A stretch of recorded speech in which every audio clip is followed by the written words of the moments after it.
muy clarificador. Después uno mira el título cuando está preparando la intervención y dice, bueno, ¿pero qué digo? ¿Qué lío me he metido yo? Me parece que está claro lo de... Además, no voy a insistir mucho, voy a situar un poco el propósito de la intervención, que va a ajustarse al tiempo, espero, porque tengo aquí el reloj y si no espera me dirá, basta, de esta aportación a las jornadas. Esta aportación a las jornadas nace de la vinculación al proyecto, precisamente, de Carmo y Pera, ¿no? O sea, que dadas las circunstancias personales, esto fue casi, y ha quedado casi, en una propuesta inicial que no ha tenido desarrollo de investigación. Por tanto, yo hoy, digamos, soy sincero en este sentido de que no son resultados de ninguna investigación, son casi reflexiones, cosas que nos pasan por la cabeza, que a veces está bien que no salgan de la cabeza. En este caso espero que, bueno, más o menos sea interesante lo que voy a plantear, y que se centra fundamentalmente en la cuestión que se señala en el título de la retórica intransigente. Voy a aclarar después, seguramente la mayor parte de vosotros y vosotras sabéis el tema de la retórica intransigente, un autor que se llama Albert Hirschman, que es un economista heterodoxo, particular, y que tiene bastante referencia. Y yo pensé, vamos a ver, aquí estas dos imágenes que pongo son claras, ¿no? Me decía algún compañero Ricardo y también Manuel, pon el enlace de la canción, digo, bueno, esto corresponde a nuestra canción y la dejamos ahí. Don Colin es un disco de Glass del año 79 que toma como referencia aquella llamada, ¿no?, en los partes de noticias en Londres durante la Segunda Guerra Mundial, donde decía, ¿no?, aquí, llamando Londres, ¿no?, ante la catástrofe de la guerra. Un poco lo que hace Glass, el grupo, es dibujar en 1969 una especie de catástrofe, ¿no?, que representa, digamos, la ola de la llegada del neoliberalismo, ¿no?, y de Margaret Thatcher al gobierno británico. Y la segunda imagen es, pues eso, el equilibrio, ¿no?, esa idea de la figura, que seguro que se ha hablado y se hablará, ¿no?, sobre esa figura del empresario, la reconstrucción de la figura del empresario desde el punto de vista de esa persona que da equilibrio a la sociedad, ¿no?, trabajo, economía, ¿no?, producción, riqueza, ¿no? O sea, se muestra como el gigante un poco que va a establecer ese nuevo orden. Al final, un poco, esto tiene un sentido con la conclusión que quiero darle a la intervención. Bueno, dicho esto, en primer lugar, evidentemente, ahora va a haber un problema para poder pasar, y antes no había problema. Pincha la pantalla. Pincha la pantalla. Sí. ¿Pantalla directamente? Sí, y ahora pasa, a ver si funciona. Vale, sí, pero ahora entra en pasar. Bueno, no pasa nada, para atrás. ¿Sí? Vale. Sobre cuestiones contextuales, ¿no?, de, en fin, altísima conflictividad laboral, problemas de la infracción, todo esto, yo sé, el contexto este que creo que ya lo habéis hablado, o lo vais a hablar también, ¿no?, con las intervenciones posteriores, yo no voy a entrar, pero sí que voy a entrar que es un momento de una transición con una situación, con un contexto complicado en términos económicos, en términos sociales y también en términos de propuestas y proyectos, ¿no? Y quiero partir de esta idea, que es una idea que en las elecciones del año 78 lanzaron comisiones obreras sobre que entre la democracia en las empresas. Es decir, que ese proceso de transición tenía que ir más allá de lo previsto por parte de otras concepciones, ¿no?, que tenían en la cabeza también una reforma, ¿no?, y llegar a un sistema, digamos, democrático. Claro, esto es, digamos, un desafío, ¿no?, entre la democracia y las empresas. Bueno, ¿hasta dónde vamos a llegar, ¿no?, por parte de empresarios y patronales? Desde luego esto es un lanzamiento de una piedra casi al rostro, ¿no? Esto explica también las reacciones por parte del propio empresariado, que se caracteriza, como ya sabéis, por primero una incertidumbre ante los cambios, segundo una cuestión de, bueno, pues vamos, ¿no?, a la ofensiva, vamos a construir nuestras propias organizaciones, el contexto de la transición que ahora mismo no me interesa mucho tampoco extenderme en él. Es cierto que en torno a esta idea de democracia en el trabajo, y no es que fuera una ocurrencia de los dirigentes de comisiones y de otros, esta idea de la democracia en el trabajo, ¿no?, sino que hay varios autores de los años 80, entre ellos Robert Dahl, sociólogo estadounidense, que nos hablaba de esta existencia, de un derecho moral de los trabajadores a participar en las decisiones económicas que les afectan. O Norberto Bobbio, ¿no?, un gran pensador y filósofo italiano también en el periodo, que hablaba que precisamente la democracia, si había tenido uno de los digamos, de las promesas incumplidas, se constataba que era esta, que esa democracia no había llegado más allá de la puerta de entrada de las empresas. Y por último, otro pensador y sindicalista de la CGIL, italiano, Bruno Trentin, que evidentemente reforzaba ya, pone 2004, perdón, pero está escrito antes, originalmente en el 97, en un libro que se titula La ciudad del trabajo. La necesita del labor. Y hablaba de esta idea de situar el trabajo dentro del campo de la ciudadanía. Es decir, no puede existir una ciudadanía plena si resulta que la ciudadanía va a trabajar y pierde esa condición ciudadana. Así de sencillo. Hay enclaves autoritarios que constituyen esas empresas, ese mundo empresarial, ese mundo del trabajo. También existe Umberto Romagnoli, que es uno de los juristas más destacados de derecho del trabajo en Italia. Bueno, reflexiones en torno a lo que yo pensaba, bueno, ¿cómo voy a plantear esta propuesta, que es una propuesta de investigación, ya digo, sin resultados finales? Bueno, primero, las claves de análisis que pensé, que no era tanto una historia de las asociaciones o del asociacionismo empresarial, o una historia política, ¿no?, al uso, pensaba, bueno, puede haber interés en dos cuestiones. Una, aprovechar lo que sería el tema del discurso dedicado a la información laboral en la prensa.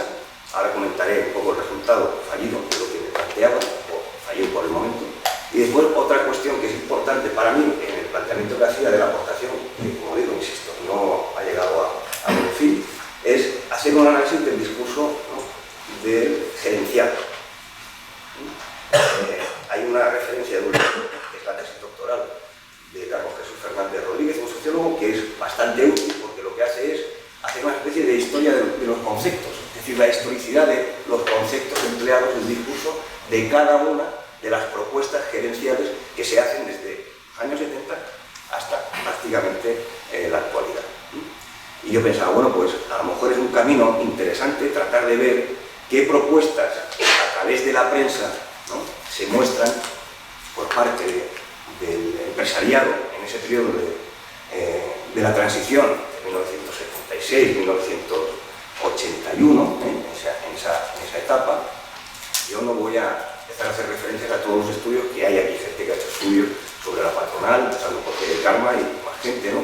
Y no voy a hacer referencias bibliográficas, pero bueno, dado que el tema, ¿no?, es conocido, me evito estas referencias bibliográficas que podrían pasar por Mercedes Cabrera, mucho antes Salvador Aguilar, el compañero Guillermo que está aquí también, Xavier Domènech, que también ha publicado sobre el asunto, es decir, y además más gente que ha publicado, por ejemplo, estoy pensando en Ángeles González sobre la patronal andaluza, ¿no?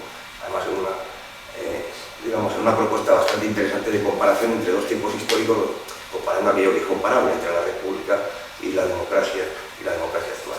Bueno, yo he pensado, estas dos referencias me pueden ayudar, voy a ir al tema de la prensa, voy a ir como el tratamiento de esta información laboral, voy a conseguir esta tesis no la he conseguido, ni siquiera he podido comprarla, aunque está en internet, está en la Facultad de Economía y Empresa de la UB, pero cada vez que la pido no consigo consultarla el libro. No digo nada, simplemente debe estar muy utilizado, o alguien, pues hemos tenido la idea, como mínimo 1000 personas al mismo tiempo, pero no ha habido manera de conseguirlo. He visto y he mirado que este hombre hizo esta tesis, después siguió trabajando sobre la información, pero básicamente se desprendió de este tema y se dedicó al estudio de otro tipo de asuntos que no tenían nada que ver con la información laboral. Miguel Hernández como figura clave en todas las investigaciones que iba haciendo a partir de un momento determinado de los 90 y pues, tiene una cátedra UNESCO en la Universidad de Elche sobre la figura de él, pero no hay nada más. Lo cierto es que yo siempre pensaba desde hace mucho tiempo la importancia que tenían aquellas secciones de laboral en la prensa, ¿no?, que creo que no se han trabajado a fondo, creo, como fuente, como otra fuente, como la fuente, como otra posible fuente.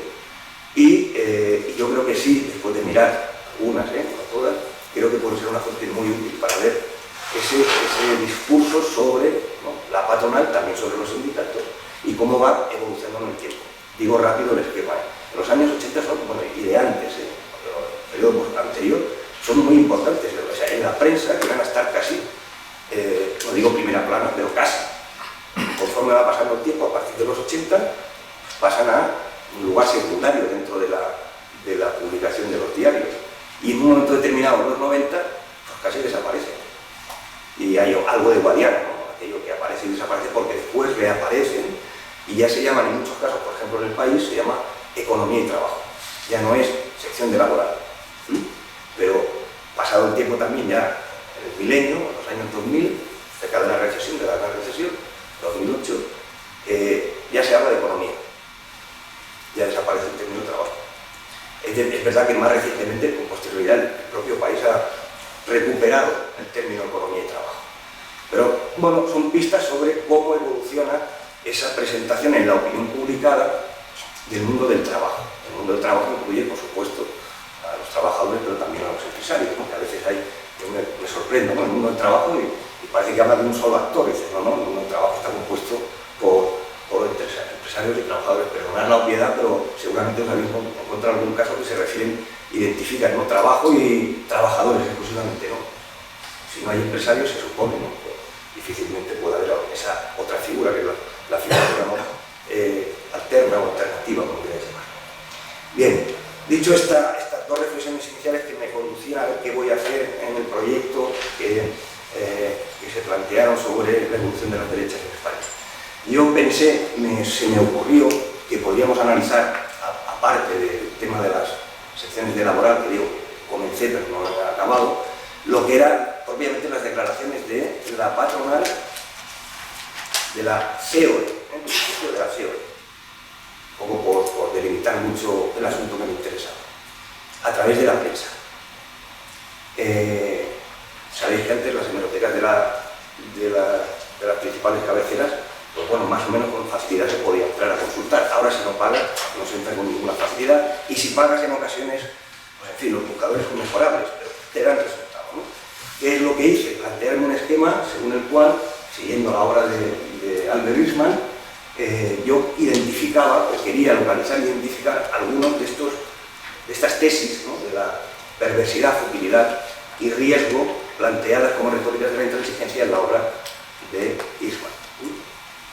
¿Con qué intención? Con la intención de ver, que sabemos, no voy a entrar en el debate sobre la figura del empresario durante el franquismo, después del franquismo, ¿no? Todo el debate si esta figura del empresariado, por parte de algunos autores se defiende que hay más nueva cultura empresarial, por parte de otros autores y autoras se defiende que, bueno, que en el fondo el peso del pasado es tan enorme que esa cultura empresarial es nueva, cultura empresarial es muy matizada. Bueno, yo creo que son las dos posiciones, sintetizando mucho.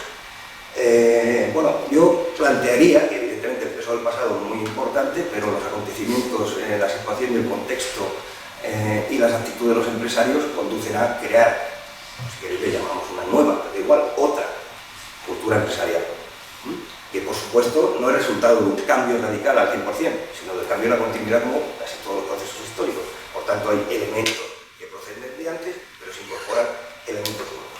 Un poco que es la idea que quería defender. Y ilustrar, muy rápido, son y 22, hemos empezado 4 minutos, de algunos ejemplos, tesis de la perversidad.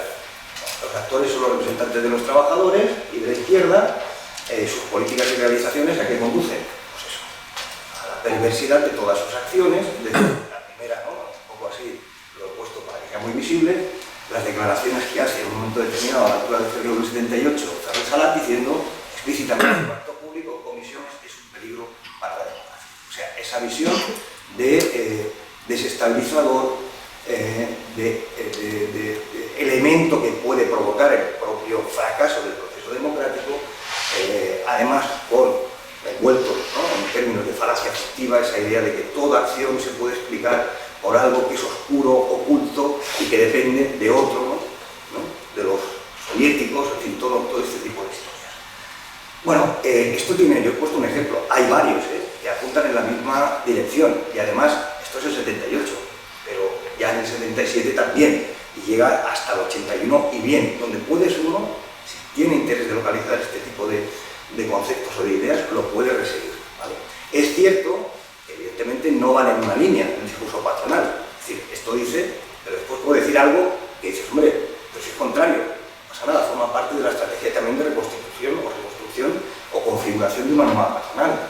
Por cierto, una nueva patronal con todas sus tensiones, que después seguramente explicarán, pero que consigue algo que el movimiento sindical no consigue, que es la unidad. ¿Vale? En un tiempo récord. La unidad. Después podemos ver como una organización tan compleja como la patronal, como la COE, o sea, es una unidad y por dentro hay también seísmos, movimientos, en fin, como diría yo, enfrentamientos, ¿no? Enemistades, salidas, ¿no? Entradas, liderazgos que van variando más o menos, es decir, que es una unidad, pero que tiene ahí como una olla a presión, ¿no? Pero es cierto que consigue la unidad. Vale. La tesis de la futilidad sería la otra idea que plantea Eichmann, ¿no? Esta idea de la inaridad de la acción, o sea, el resultado que no conduce a nada, ¿no? De la acción colectiva del contrario, en este caso del sindicalismo, porque el tema en que yo me centraba era ver cómo la patronal representaba, ¿no? Y mostraba la imagen fundamentalmente del sindicato, el sindicalismo y los y las sindicalistas, ¿no? Por tanto, es orden frente al revanchismo, es decir, el contrario, el sindicato, los sindicalistas quieren revancha. Este es un discurso que además también se puede seguir por varias de las intervenciones públicas que se van haciendo por distintos miembros. He elegido Carlos Fresala porque es, ¿no?, la cabeza visible, el líder de la... Pero hay otros dirigentes de la COE y también de patronales, asociaciones empresariales a nivel territorial que también van en la misma línea. Es esa idea de usar el pasado, ¿no?, para mostrar, ¿no?, las intenciones del contrario. Y además en el discurso hay toda esta idea del cambio, cambiar todo para que nada cambie, ¿no? Esta idea del autopartismo de la cosa. Se puede seguir también en los discursos, digo, de la prensa. Por tanto, estoy diciendo que me he limitado a una fuente concreta, que es la fuente etnográfica, con todas sus virtudes y todas sus limitaciones. Y la tercera tesis es la del riesgo, o sea, todo aquello que es la subida del salario mínimo, subsidio de desempleo, o sea, derechos, vamos a resumir para no extenderme mucho, todo eso constituye un riesgo. Y aquí, Olarra, ¿no?, una de las cabezas visibles, que después habrá problemas, tendrá problemas él, sobre todo con su enfrentamiento con Sagun, pues lo plantea con toda claridad. El temor a que eso, lo que produzca, en cualquier caso, esas peticiones, esos nuevos derechos o esos derechos que se reivindican, conduzcan al fracaso del proceso democrático de manera definitiva.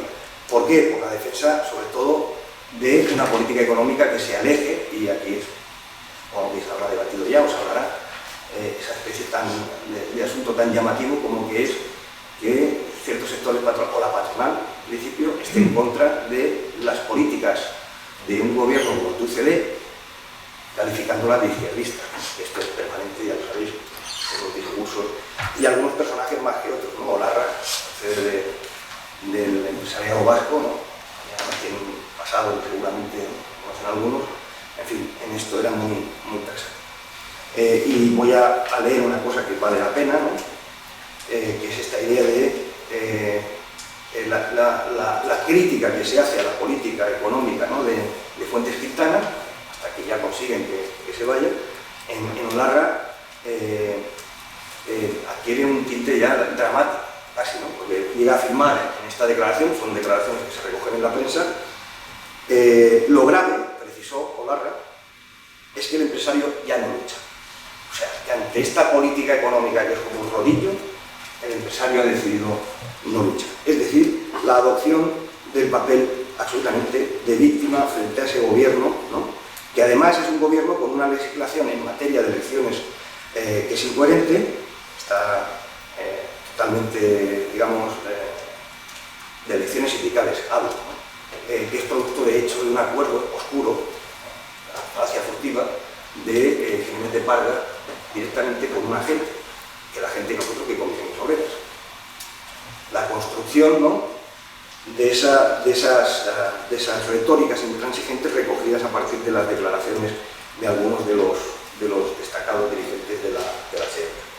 Es cierto, voy avanzando, que hay una construcción del enemigo político, ¿no?, y esto está en los estudios que se han hecho sobre la patronal, esta idea de movilizar, ¿no?, de uso de la acción colectiva para la autolegitimación.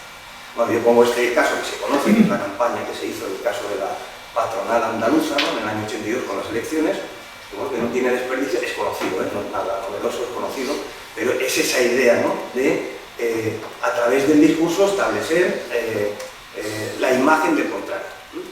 El contrario puede ser habitualmente el sindicato, también los partidos, y definitivamente, es decir, esa idea de que la patronal, en términos europeos, no participa, ¿no?, en la arena política, aquí es una permanente singularidad o anomalía, como queráis llamar, ¿no?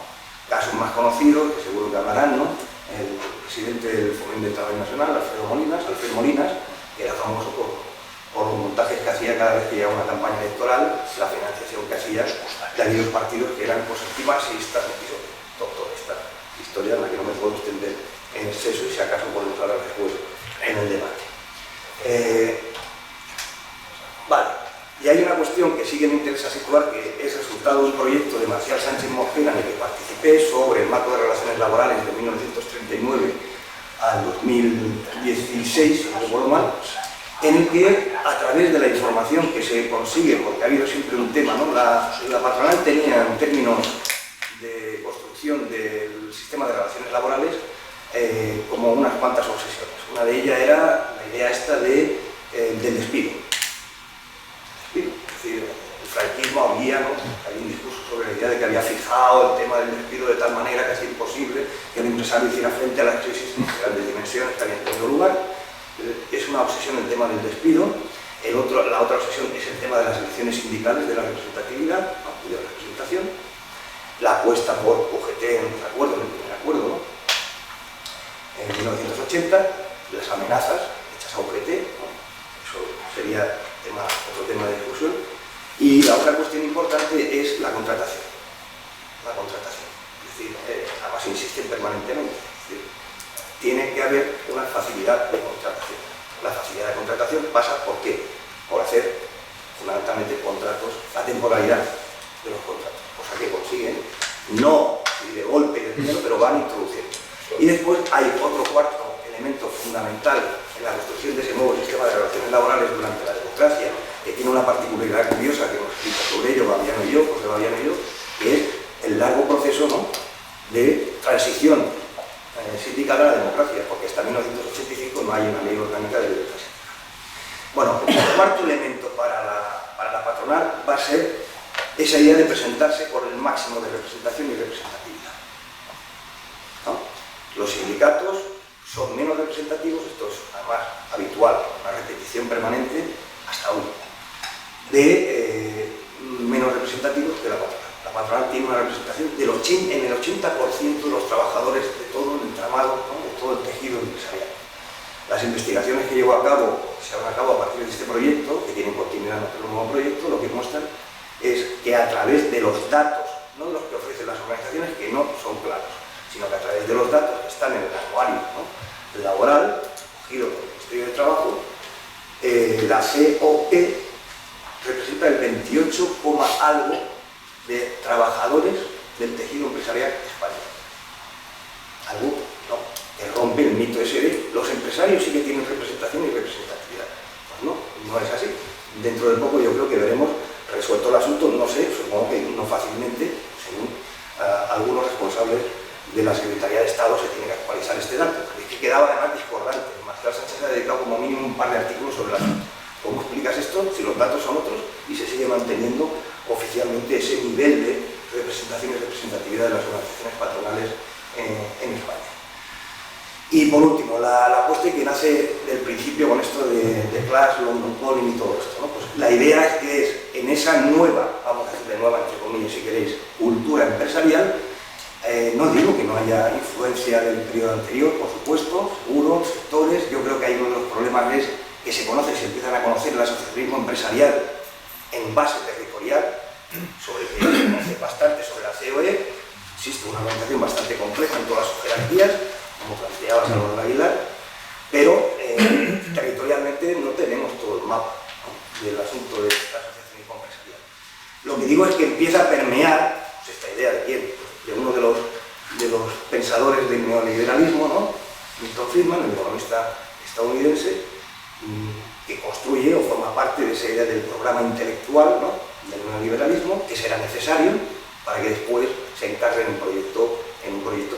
Y yo creo que siguiendo el discurso a través de estas fuentes, de declaraciones de la patronal, también de análisis de las secciones laborales de la prensa, y también, que es importante, y no es fácil, ya voy a acabar con ello, intentando consultar los propios discursos de los archivos empresariales, podemos llegar a la conclusión que lo que está en ese momento es la ola, ¿no?, de la cuestión del pensamiento económico, del programa intelectual neoliberal y de las propuestas que vienen de fuera. Se mueven en eso, lo otro ya está. Que hay siempre elementos de continuidad, sí, claro que hay elementos de continuidad y en determinados dirigentes, en determinadas organizaciones y en determinados territorios. Pero no sirve esa idea de que al final, pues bueno, es una especie ¿cómo diríamos?, de anacronía dentro, ¿no?, de la democracia, la patronal. La cuestión que quiero acabar con ella es la de los archivos empresariales. Y aquí no hay diapositiva y creo que no es necesario. Bueno, tenía otra diapositiva sobre esto que he utilizado también, un poco para definir esto del neoliberalismo como programa intelectual, como proyecto ideológico, institucional, y también en el caso del autor norteamericano Gerd Genscher, la idea de que es un orden político que tiene Estados Unidos como el centro del corazón y que a partir de aquí irradia para convertirse en un orden político global. Acabo, y yo creo que es importante, el tema de los archivos empresariales. Todos sabemos que nos hemos dedicado mínimamente al archivo empresarial o al tema del mundo del trabajo, que son realmente la opacidad. Con Marcial Sánchez, precisamente en el proyecto este que participamos, en septiembre saldrá una guía, yo creo que ha sido un esfuerzo enorme de Albert Bourguet, que es el archivero que ha hecho esta guía, que es Fondos Comerciales e Industriales 19 y 20. Y está muy bien porque por primera vez tenemos un mapa bastante completo de todos los fondos empresariales durante ese periodo. O sea que es una aportación importante para la historia económica y social, la política, y veremos cuáles son los niveles, porque siempre te niegan de que ellos se dejan ver todo. Recientemente una tesis que tuve la posibilidad de dirigir con Andreu Mallayo sobre Durán Farell, ¿no?, Gas Natural. Bueno, pobre doctorando, Pau, lo pasó, sinceramente, o sea, son herméticos.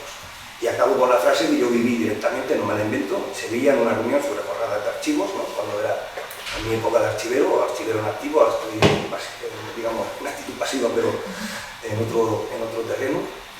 Recuerdo que los empresarios que participaron en la jornada dijeron: oye, es que los archivos son una propiedad privada. Los archivos no es ninguna risa, porque desde el punto de vista del marco legislativo, tienen todo, es un patrimonio y no hay regulación de ese patrimonio. Solo voluntariamente, igual que en el Archivo Nacional, que se han cedido, maquinistas, algunas, pero no hay obligación de mantener ningún tipo de patrimonio documental. Y esta es la respuesta, es decir, si las empresas no tienen ninguna obligación de dejarte ver nada, ¿por qué te van a dejar, ¿no?, a no ser que te encarguen pues un libro, ¿no?, un libro, por supuesto, como dice Antonio Rivera, que le han encargado un libro a la Asociación Empresarial Alavesa, un libro de colorines. Lo que pasa es que él hizo un libro de historia y entonces pues tuvieron que hacer, digamos, un libro de colorines de una periodista, y su libro de historia ahí está, ya veremos qué salida tiene.